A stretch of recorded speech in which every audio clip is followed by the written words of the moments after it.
Hey gang, what's going on? So I have some breaking news in the New York Giants world, and then I'm going to do a little basic preview for the Buffalo Bills. Now next week, before the season starts, I'm going to preview the Jets, Giants, and the Buffalo Bills, and a season preview, and give you a rundown of what my predictions for each team's record is going to be for the season. So if that's the type of stuff you like, if you're a football fan, you can find this to be a great channel. It's a new channel. If you're a New York fan, Jets, Giants, or Bills, I definitely ask you to subscribe to this channel. And if you do, hit the notification bell, because I don't want you to miss out videos I'm going to be putting out regularly. I want you to know exactly when they come out. And I want you to enjoy this channel. And I'm going to kind of run this like I do my baseball channel. So if you're a baseball fan, go check out my channel, 161 River Ave. I'll link it down below, too, so you can take a look at that as well. It's a primarily Yankees channel. So if you're Jets, Yankees, Giants, Yankees, Bills, Yankees, this is a really good place for you. And so I hope that you do that. Now, let's get to the breaking news first, okay? New York Giants. Colin Johnson, one of their wide receiver options, tore his Achilles, so he's out for the season, unfortunately. And this is one of the more promising options for head coach Brian Daboll. And I'm looking down because I'm taking my notes here, so I want to make sure I get it right. And, Brian Daboll, he was very impressed with Johnson. And he had a pretty good offseason so far. I mean, 10 receptions, 123 yards. And he's a 6'6", 220-pound big dude. He's a big wide receiver option that they like.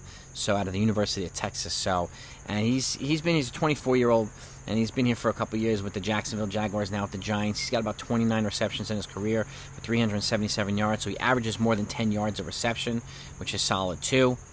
And this is one of the guys who was kind of giving them depth.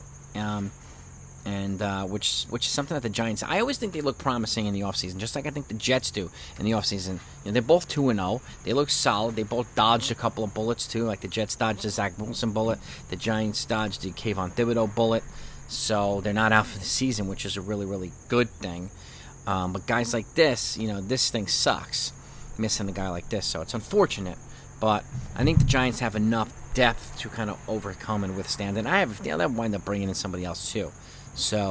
But that's the breaking news I wanted to share, with you for the Giants fans. And it's not great news, but I think they can overcome it. And again, I'm sure that they'll bring in other guys. And if they do, I'll obviously put a video out on it, and so that way you don't miss it. So now let's pivot over to the Bills.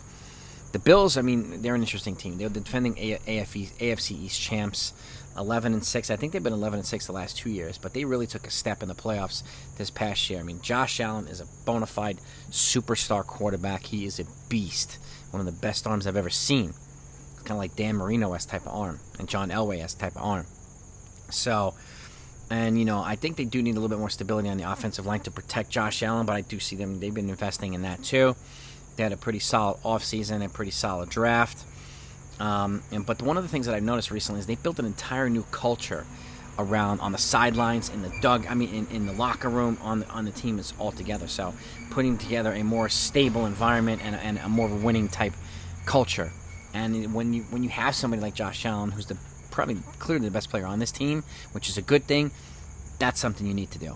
You gotta bring in the right guys. And this offseason, they brought in Von Miller, Shaq Lawson, like Tim said, like some good defensive players, and with great veteran presence and great veteran leadership that I think are going to help take this team to the next level. So that, to me, is one of the big equalizers on this team. They really brought in a culture-changing guys, and to obviously help them achieve their goal. And they're looking to win their first Super Bowl, right? We saw how well that they could play in the postseason. We saw the potential that this team has.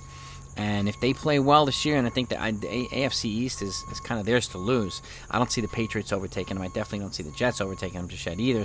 Or the Dolphins. So I think it's the Bills' division to lose and to win.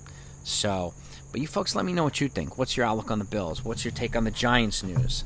And obviously, I'll keep putting things out. I'll be doing rotating stuff, and also be doing it, kind of running it like I do my baseball channel. So I'll be doing breaking news, updates, game recaps. I'll live stream on occasion too. I'll be doing a whole bunch of different things like that. So we're going to keep this thing rocking and rolling. And I want this channel to grow like the baseball channel is growing. So we'll have a nice, close-knit family. And I know the New York football teams are passionate football teams. So that's why I want to do all three teams. That's why I call it the Empire State Tripod. Tripod of three teams from the Empire State. And even though only one of them plays in New York, it's all good. They're all New York teams. But that's it. That's the news, and that's the outlook for today. Have a great day, everybody. Talk to you next time.